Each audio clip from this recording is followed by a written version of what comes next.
Spanning centuries, the saga of the Rothschild family is a testament to the power of unity, ambition, and unrelenting drive. From humble beginnings, they built a financial empire that shaped wars, politics, and global economies, becoming the most formidable banking dynasty in history. So how did a family from a cramped Jewish ghetto in 18th century Frankfurt rise to dominate the world's financial stage? Buckle up for an epic journey through wealth, power, and legacy that will leave you speechless. Our story starts in the narrow alleys of Frankfurt's Jewish ghetto in the 1700s. Meyer Amschel Rothschild, like many Jews of his time, faced relentless discrimination and restrictions. Barred from owning land or entering high-value trades like weapons or textiles, he followed his father's path as a modest textile merchant. Life in the ghetto was tough. Dusty shops selling second-hand clothes and household goods lined the crowded streets. Jews were banned from agriculture, craftsmanship, and lucrative industries, confined to the margins of society. But Meyer was no ordinary merchant. Driven by ambition, he saw beyond the limitations of his circumstances. He discovered a gold mine in trading coins and antiques, using his natural business savvy and a strategy we now call front-running, buying low and selling high to maximize profits. His big break came when he began supplying coins to Prince William of Hesse, a wealthy noble. Meyer would borrow money to buy coins in advance, then sell them to the prince at a markup, pocketing both commission and the price difference. By 1782, his cunning deals had made him a wealthy man and Prince William's trusted financial manager. Meyer's vision went far beyond personal wealth. He dreamed of a lasting dynasty, one that could withstand the test of time. To achieve this, he sent 4 of his 5 sons to Europe's financial capitals, Vienna, Naples, Paris, and London, laying the foundation for a global banking empire.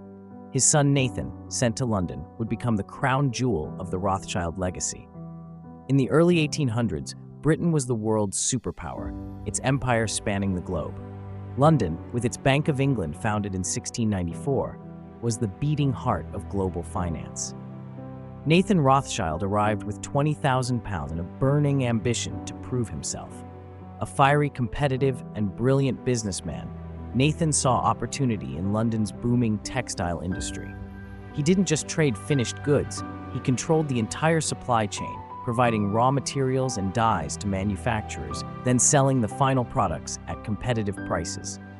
Within years, he turned his £20,000 into £60,000, then skyrocketed his revenue to an astonishing £800,000.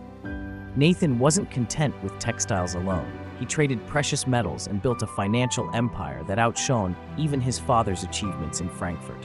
Meyer's death in 1812 left Nathan and his brothers to carry forward his vision. Meyer's final words to his sons were clear: family unity above all. This principle became the cornerstone of the Rothschilds' success. As they established banks across Europe, the family faced a new era of ideological wars in the 19th century. Unlike the quick conflicts of the 1700s, these wars were volatile and prolonged, creating massive demand for foreign currency and financing.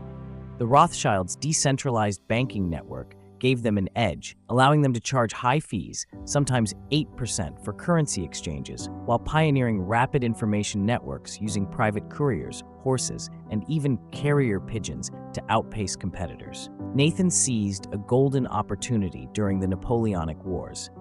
In 1814, the Duke of Wellington, planning to invade France, faced a critical shortage of funds to pay his troops.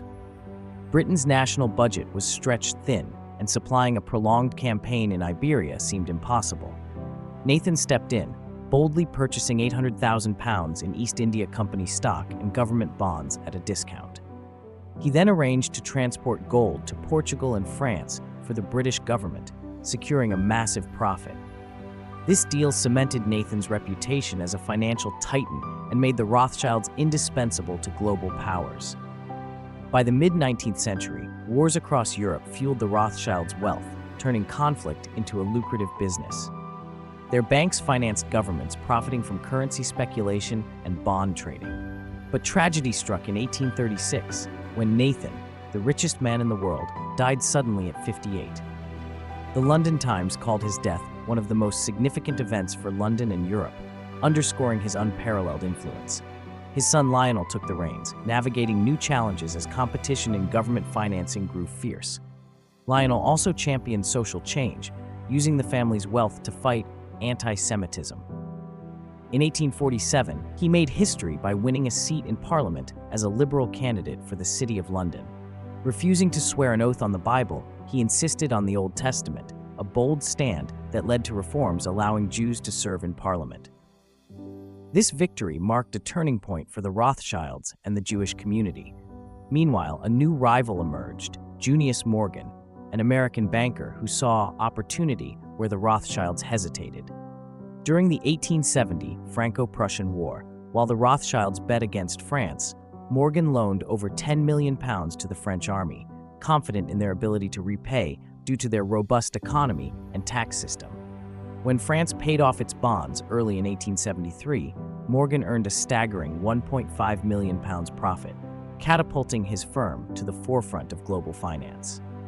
The Rothschilds, recognizing the rise of the United States, began investing heavily in America's booming industries, railroads, steel, and oil.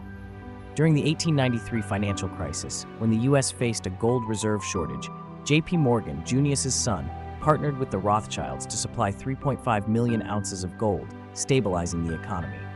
Their bonds sold out in just 3 minutes, proving their unmatched influence. World War I brought new challenges. The Rothschilds supported Britain's naval buildup but underestimated the war's devastating scale. For the first time, family members found themselves on opposing sides, and their influence waned as the House of Morgan rose to dominate wartime financing.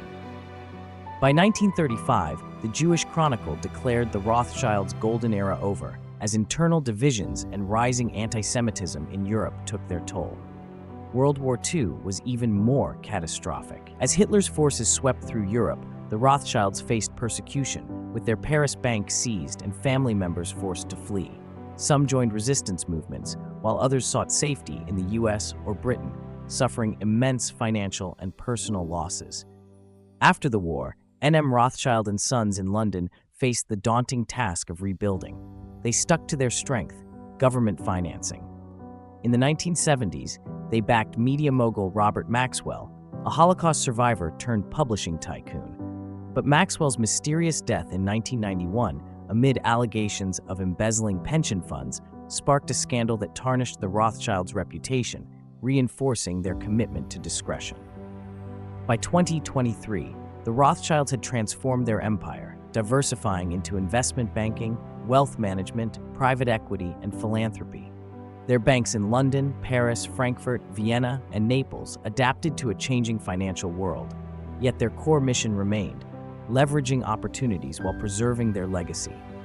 Their story is one of resilience, navigating wars, crises, and prejudice to remain a financial powerhouse. What's your take on the Rothschilds' incredible journey? Are they a symbol of ambition or a cautionary tale of power?